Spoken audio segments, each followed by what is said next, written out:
Hello everyone. In this video you will learn class 9th physics and today's topic is derivation of equation of motion by graphical method.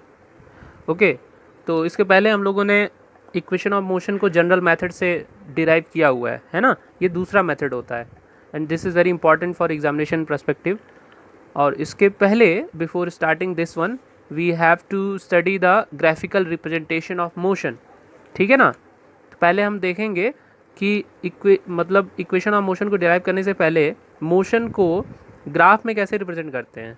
तो motion में क्या क्या related होता है term उससे, जैसे distance, time, speed, ये सारे टर्म, एक्सेलरेशन। तो सबसे पहला जो ग्राफ बनता है वो डिस्टेंस टाइम ग्राफ का बनता है। ठीक, अब ग्राफ के बारे में आप थोड़ा बहुत जानते हैं, क्लास 8 में पढ़ा हुआ है कि एक्स एक्सिस और वाई एक्सिस होता है।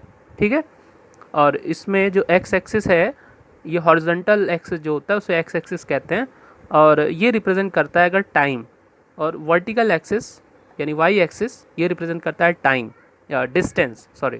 तो डिस्टेंस और टाइम इसी को कहते हैं डिस्टेंस टाइम ग्राफ। और इसका जो स्लोप होगा वो रिप्रेजेंट करेगा स्पीड। तो ये स्लोप बनता कैसे है, ये जो लाइन है वो कैसे बनता है।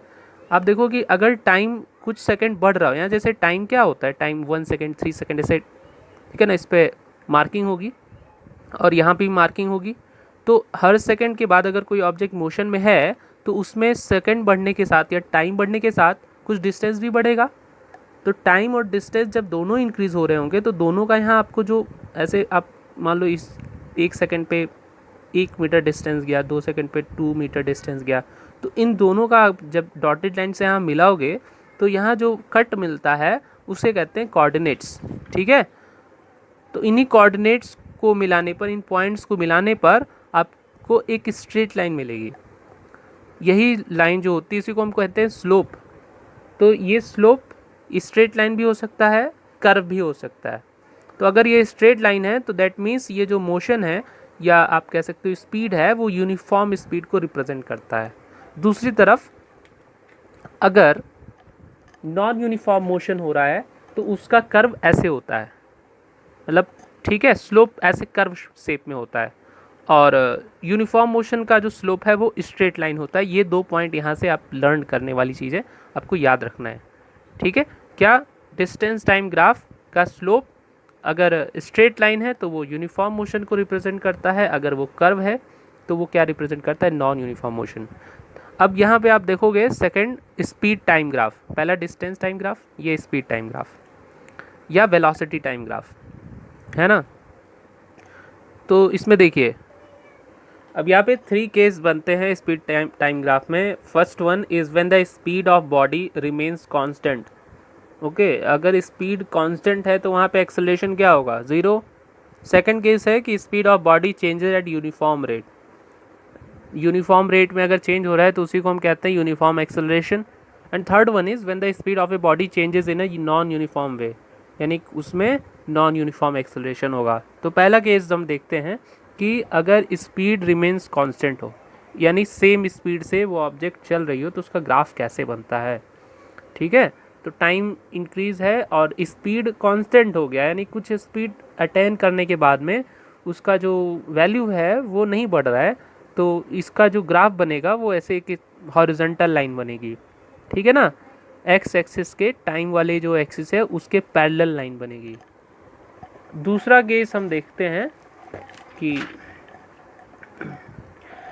Speed time graph when speed changes at a uniform rate. Okay,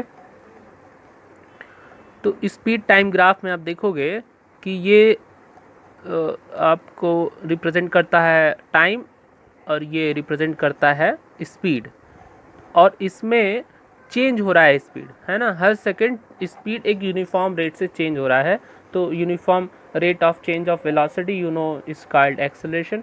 अच्छा, यहाँ पे स्पीड और वेलोसिटी दोनों को सेम टर्म क्यों मान रहे हैं, या डिस्टेंस और डिस्प्लेसमेंट को भी सेम टर्म क्यों मान रहे हैं, क्योंकि रीज़न ये है कि इन दोनों में केवल फ़र्क डायरेक्शन का होता है। जैसे स्पीड और वेलोसिटी में केवल किसका फ़र्क होता है, डायरेक्शन, सेम जैसे डिस्टेंस डिस्प्लेसमेंट में है।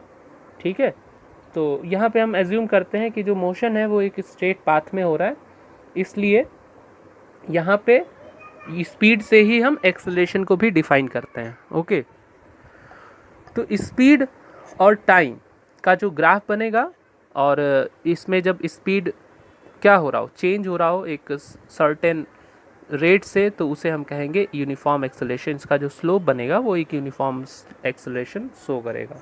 आपको ये याद रखना है। स्पीड टाइम ग्राफ से इसमें 2 पॉइंट और बहुत इंपॉर्टेंट है कि जैसे स्पीड टाइम, जैसे मैंने अभी पहले बताया कि speed time graph body is a straight line parallel to the time axis, then the speed of the body is constant. ठीक, यानी स्पीड टाइम ग्राफ का जो पैरेलल लाइन दिखाया ना कि एक्स एक्सिस के पैरेलल लाइन है, तो जो स्पीड है वो क्या है, कांस्टेंट रहेगी। पहली पॉइंट वो निकल के आई थी। सेकंड पॉइंट इसमें ये था कि स्पीड टाइम ग्राफ का जो एरिया इनक्लोज्ड है, जैसे कि मान लो ये स्लोप है, ठीक है ना, तो इस स्लोप का जो ये एरिया है, ये वाला पार्ट, ये जितना एक्स एक्सिस से एरिया बना रहा है, ठीक है, ये किसी भी शेप में हो सकता है। अभी तो ये ट्रायंगुलर शेप है, ठीक है ना, स्ट्रेट लाइन है इसलिए ट्रायंगुलर शेप है। इसके पहले वाले केस में ये एक पैरेलल था तो एक रेक्टेंगल शेप बना रहा था। तो ये जो शेप होता है उसका एरिया क्या रिप्रेजेंट करता है, उसका एरिया रिप्रेजेंट करता है डिस्टेंस। स्पीड और टाइम का जो एरिया है, स्पीड टाइम ग्राफ का जो इनक्लोज्ड एरिया है, उसको क्या कहते हैं, उसको हम कहते हैं डिस्टेंस। वो डिस्टेंस रिप्रेजेंट करता है। ठीक है, इसका यूज़ हम आगे जब हम करेंगे, डेरिवेशन करेंगे, तो वहाँ पे इसका यूज़ आएगा, इसलिए मैंने इसको बता दिया। ठीक है, अब आप अगला जो पॉइंट है पढ़ेंगे, speed time graph when speed changes at a non uniform rate. तो देखिए अभी यहाँ पे आपने देखा कि यूनिफॉर्म एक्सेलरेशन प्रोड्यूस हो रहा है। ठीक है, यूनिफॉर्म एक्सेलरेशन होने का मतलब ये है कि वेलोसिटी बढ़ रही है। ठीक है, स्पीड बढ़ रही है कॉन्स्टेंटली। लेकिन अगर स्पीड डिक्रीज़ हो रही हो, स्पीड डिक्रीज़ भी हो सकती है कांस्टेंट रेट से। ठीक है, तो उसको हम क्या कहते हैं, रिटार्डेशन कहते हैं। तो उसका ग्राफ ऐसे बनेगा। ठीक, और जो है स्पीड टाइम ग्राफ ऐसा हो जब इनिशियल वेलोसिटी ज़ीरो ना हो। इनिशियल वेलोसिटी ज़ीरो का मतलब ये है कि पहले कुछ स्पीड दी हुई हो, इस स्पीड से चल रही है, यू को हम ज़ीरो नहीं लेंगे, कुछ स्पीड से चल रही है, कुछ सेकंड के जाने के बाद यूनिफॉर्म एक्सेलरेशन के बाद में वेलोसिटी उसकी कुछ और हो जाती है। ठीक है ना, तो यहाँ से इस एक्सिस से नहीं बनेगा, वो ऊपर से बनेगा, थोड़ा सा ऊपर से बनेगा, क्योंकि जो यू है वो पहले से कुछ अटेंड किए हुए है। ठीक है, हमारा जो अभी डेरिवेशन करने के लिए जो ग्राफ बनेगा वो भी कुछ ऐसा ही होगा। ठीक है, यहाँ पे हम एक बनाएंगे ग्राफ, वहाँ पे आपको समझाएंगे कि ये कैसे बन रहा है।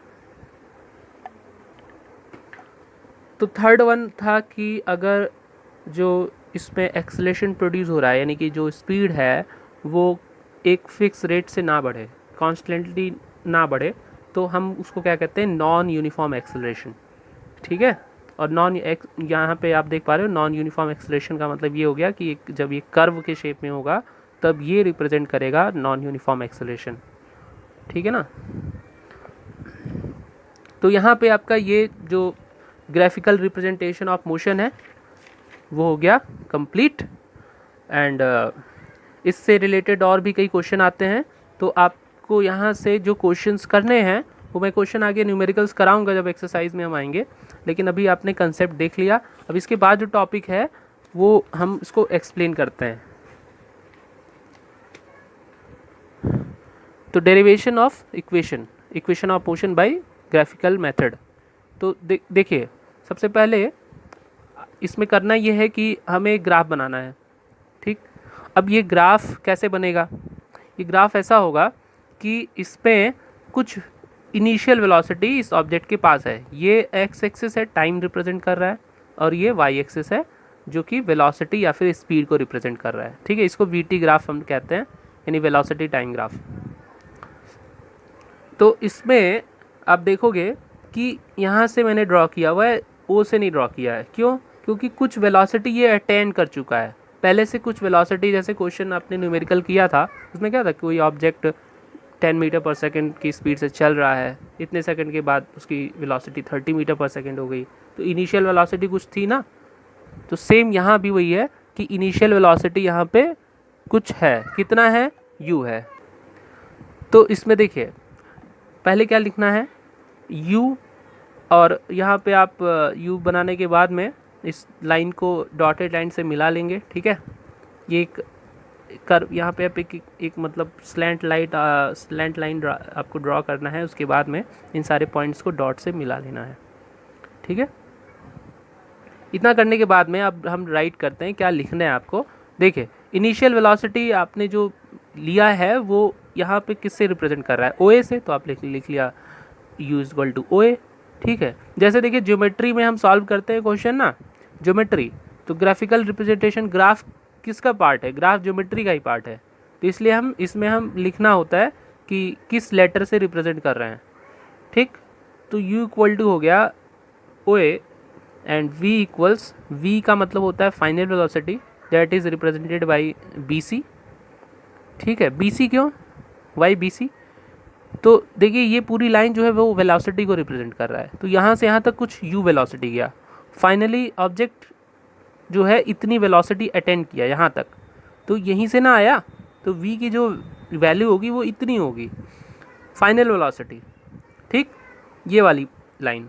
तो ये जितनी लाइन ये है उतनी लेंथ इसकी है, तो हम इसको BC से रिप्रेजेंट कर रहे हैं, BC, EO भी कह सकते थे लेकिन हम इधर वाला ले रहे हैं।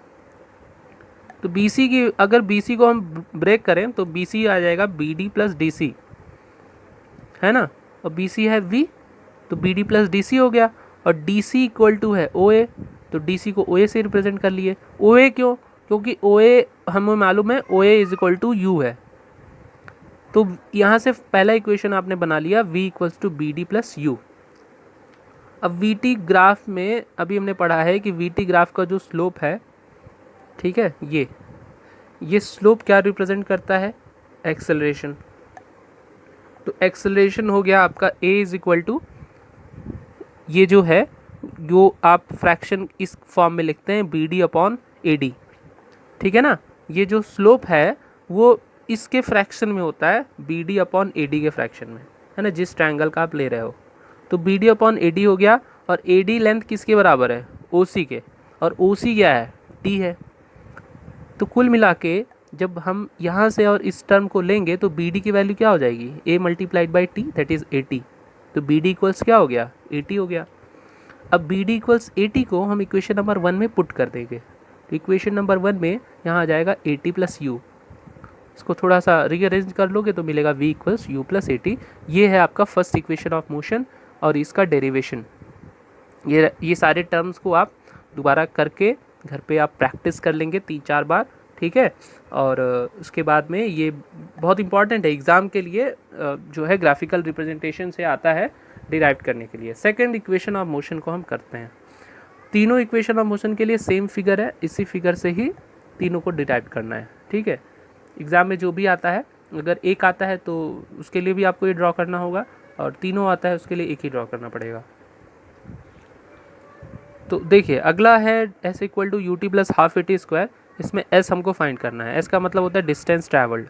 तो इसमें डिस्टेंस ट्रैवल्ड अगर आपको फाइंड करना है तो VT ग्राफ में डिस्टेंस कैसे शो होता है, आपको बताया मैंने अभी कि VT ग्राफ में जो डिस्टेंस है वो इसका एरिया रिप्रेजेंट करता है, ठीक है। ये जो स्लोप होता है, स्लोप का एरिया, इंक्लोज्ड एरिया, तो आपको दिख रहा होगा ये एरिया, इस एरिया इसका ये एक फिगर है OABC, area of figure OABC, ठीक। अब इस फिगर में area of rectangle OADC plus area of triangle ABD, इसको हम दो पार्ट में कर लें, एक रेक्टेंगल है एक ट्रायंगल है। तो रेक्टेंगल का एरिया क्या होता है, L into B, length into breadth, तो यहाँ से हो गया length into breadth, U into T that means UT। Similarly area of ABD, triangle है, ट्रायंगल का एरिया होता है half into base into height, तो half into base into height किया तो ये वैल्यू आ गई हाफ इंटू T इंटू 80, ठीक है। अच्छा BD की वैल्यू 80 कहाँ से आया, BD की वैल्यू 80, तो BD की वैल्यू 80 हम पहले निकाले हुए हैं, तो वही हम यहाँ पे पुट कर देंगे, ये हो जाएगा हाफ AT स्क्वायर। अब इन दोनों को ऐड कर लेंगे, ठीक है, क्योंकि यहाँ पे हमें डिस्टेंस ट्रैवल्ड इक्वल टू क्या है, दोनों का सम, दोनों को ऐड करते ही आपको मिल जाएगा आंसर। तो आप देखो यहाँ पे distance travelled equals S equal to area of OADC plus area of ABD, और मिल गया यहाँ से आपको second equation of motion. Third, ये सेकंड वाला ज़्यादा इजी था। थर्ड देखिए, थर्ड में भी वैसे ही करते हैं जैसे फर्स्ट में हमने किया था, और जब मैं आपको मैथमेटिकल मतलब अर्थमेटिक मेथड से, जनरल मेथड से समझा रहा था कि कैसे डिराइव करते हैं। सेम ऐसे ही कुछ है इसमें भी। पहले हम t की वैल्यू निकाल लेते हैं वी यू के टर्म में, उसके बाद फिर s में उसको सब्स्टिट्यूट कर देते हैं। तो देखिए डिस्टेंस ट्रैवल्ड, यहाँ भी हमें डिस्टेंस ट्रैवल्ड लेके करना है। डिस्टेंस ट्रैवल्ड क्या है, जैसे यहाँ पे ये है इसका एरिया। अच्छा ये कौन सा शेप है, इसको हम ट्रैपेजियम लेके भी कर सकते हैं। सेकंड इक्वेशन ऑफ मोशन में आपने अलग अलग किया है, ठीक है ना। और इसमें हम क्या करें, थर्ड वाले में करने के लिए ये पूरा ट्रैपेजियम ही ले रहे हैं। तो ट्रैपेजियम का एरिया क्या होता है, area of trapezium O A B C. तो ट्रैपेजियम का एरिया होता है हाफ इंटू, है ना, और sum of parallel side into distance between them. तो यहाँ पे सम ऑफ पैरेलल साइड, ये ट्रैपेजियम है तो ये दोनों पैरेलल साइड हैं इसके, तो सम ऑफ पैरेलल साइड और डिस्टेंस बिटवीन देम, ठीक है। तो यहाँ से आपको मिल गया O A plus C B into O C, और ये दोनों की वैल्यू यू और वी थी, ठीक है, रख लिया यहाँ पे। और ये आ गया डिनोमिनेटर में 2 और ये आ गया टी, इक्वेशन नंबर 1 बना दिया। अब देखिए, अब यहाँ पे आपको करना ये है, फर्स्ट से t की वैल्यू को निकाल करके यहाँ पे पुट करना है।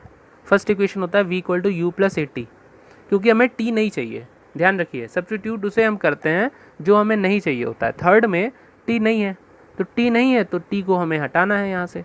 तो कैसे हटेगा, फर्स्ट इक्वेशन से हम निकाल लें t, निकाल लिया। अब इतना आपको समझ में आ रहा होगा कैसे ये करते हैं ट्रांसपोजिशन। तो t की वैल्यू को हमने यहाँ पे पुट कर दिया। t की वैल्यू जब पुट किया, t की value v minus u by a, तो यहाँ पे देखिए v माइनस यू और जो a है वो नीचे आ गया, 2a हो गया। 2a का क्रॉस मल्टीप्लाई कर लिया मैंने, 2as। और ये देखिए a plus b, a minus b का फॉर्मूला है। a plus b, a minus b क्या होता है, a square minus b square, तो v square minus u square. अच्छा u प्लस वी को v प्लस यू भी लिख सकते हैं, लेकिन v माइनस यू को u माइनस वी नहीं लिख सकते। तो यहाँ पे v प्लस यू हो जाएगा और ये v माइनस यू है ही, तो a plus b into a minus b that is a square minus b square, तो v square minus u square हो गया। और इसके बाद में finally v square equals u square plus 2a से आपका third equation of motion complete हो गया। तो बच्चों इसको आप कॉपी में दोबारा आप इसको खुद से एक बार आप अच्छे से वीडियो देखिएगा और फिर से एक बार इसे आप करेंगे, या आपका होमवर्क भी है, और यहीं पे हमारा ये वीडियो कंप्लीट होता है। Okay, thank you.